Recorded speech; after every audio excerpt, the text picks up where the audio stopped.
Nothing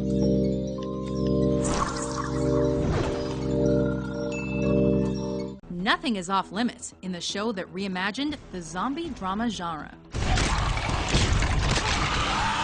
Welcome to WatchMojo.com, and today we're counting down our picks for the top 10 zombie kills from The Walking Dead.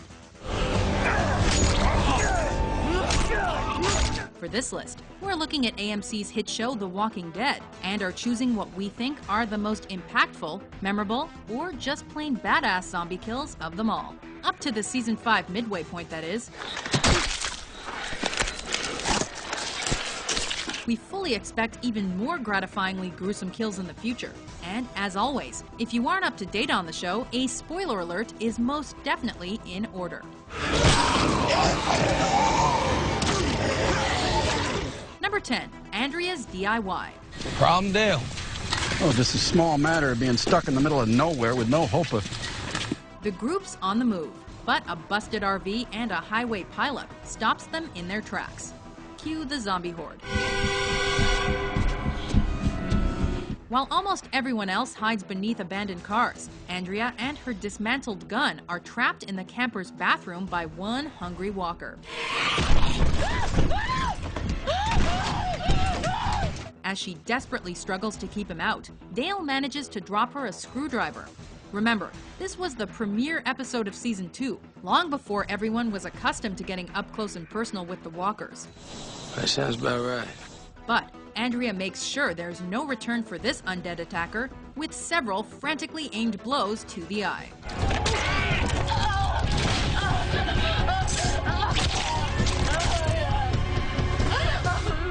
Number 9, Brotherly Love. Hey, little brother.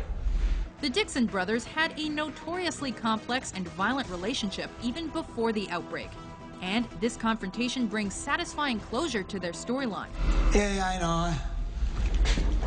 Shouldn't mess my life up when everything's going so sweet, right? Merle finally finds the good within himself and attacks the governor and his troops alone. Unfortunately, it's a suicide mission. I ain't gonna beg. I ain't begging you. No. After Merle's death, he subsequently turns, and as Daryl arrives on the scene, he finds his brother grazing over the remains of the troops he'd previously killed.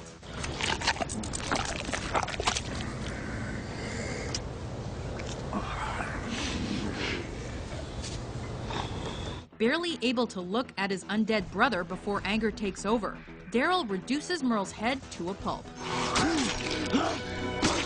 It's safe to say, expect more Daryl coming up.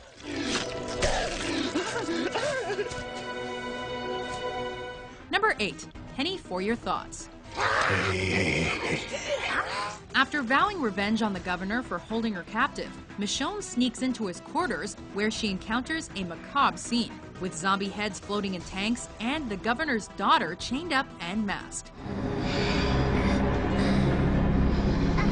But surprise, Penny's a walker too. And when the governor finds the katana-wielding survivor about to put down his little girl, he expresses uncharacteristic vulnerability, begging for mercy. There's no need for her to suffer. She doesn't have needs.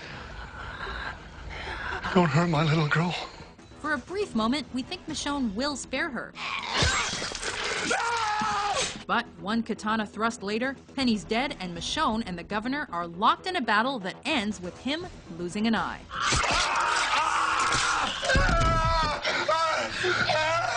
Number 7, Junk in the Trunk. You hear that? Yeah, wild animals getting wild. Oh, so baby. As brothers Daryl and Merle hear screams and shots, the elder sibling refuses to help while the younger rushes to the aid of a family. Hey, man, I ain't wasting my bullets. A couple of strangers ain't never cooked me a meal or filleted my piece. After taking down some walkers, Daryl sees one making its way through the back of a vehicle where a woman and her baby are trapped. He wastes no time dragging the zombie out by its ankles, then using the trunk door to eviscerate its skull in a veritable geyser of blood. This scene aptly demonstrates the differences between the two brothers, while also satisfying our need for gore and fake blood.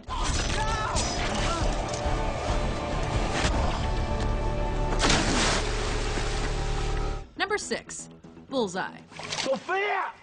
While desperately trying to find Carol's lost daughter Sophia, Daryl endures serious pain after falling down a ridge, taking one of his own arrows to the side. Son of a bitch!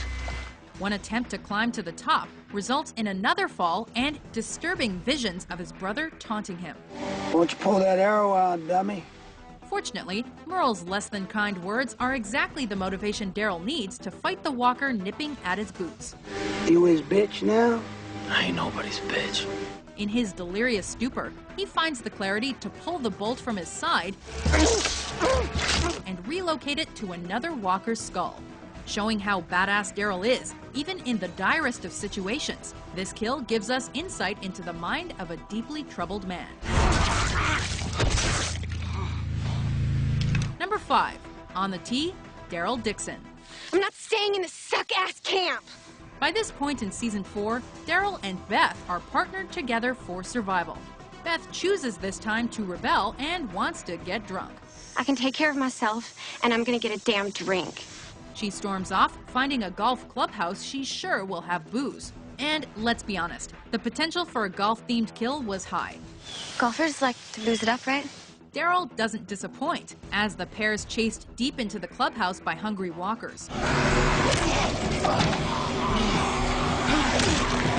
With few weapons in sight, he grabs a club and downs one walker before launching into his swing, spraying zombie brains straight down the fairway and all over a bewildered Beth.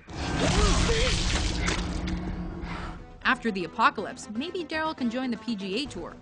Beat up on walkers if that makes you feel better. I need to do this. Number 4. Little Girl Zombie. As is to be expected, many developments occur in the first episode of this series, setting us up for the roller coaster to come.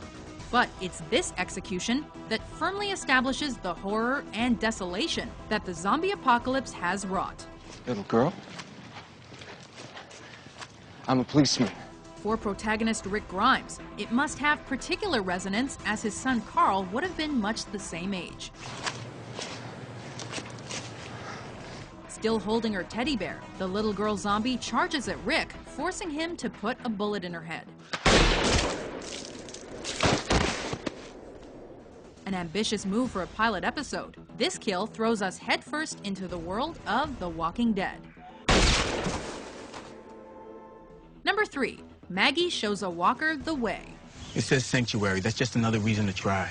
The group is devastated at losing their relatively comfortable home at the prison and are trying to make their way towards Terminus. Terminus.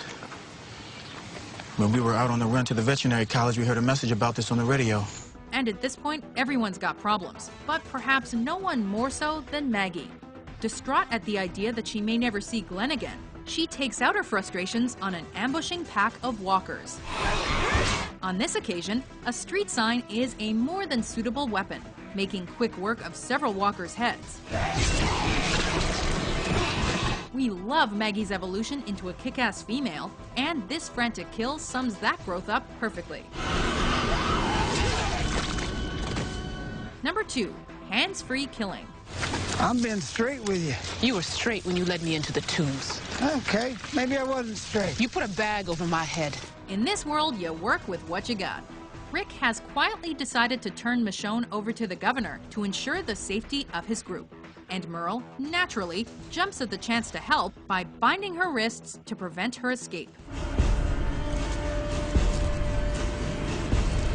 You'd think that would leave her exposed, but this is Michonne we're talking about.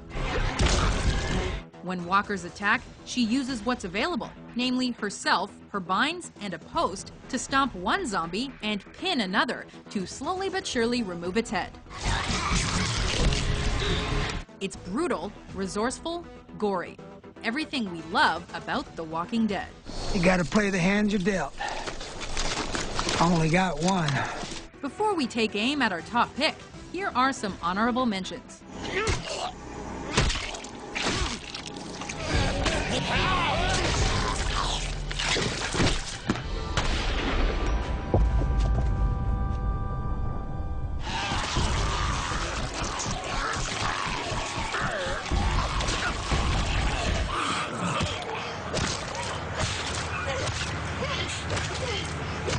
Number 1. Carl shoots Shane. So this is where you plan to do it? It's as good a place as any. Rick and Shane's progressively volatile relationship finally culminated with this scene. You really believe they're gonna buy whatever bullshit story you cook up? With Shane growing increasingly unhinged, he moves to kill Rick and take back control of the group. Why? Why now? But our protagonist foils his former best bud's power grab, stabbing Shane straight through the heart.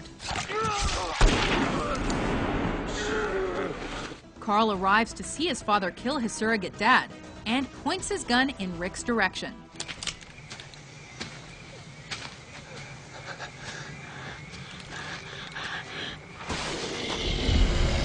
Unbeknownst to Rick, Shane has reanimated behind him, revealing a vital piece of plot information.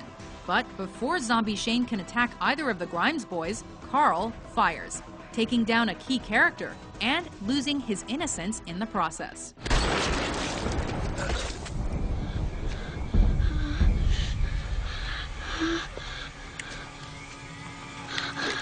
Do you agree with our list? I wish I had something better to say, something more profound. Which Walking Dead zombie kill did you think was the most badass? For more gory top 10s published every day, be sure to subscribe to WatchMojo.com.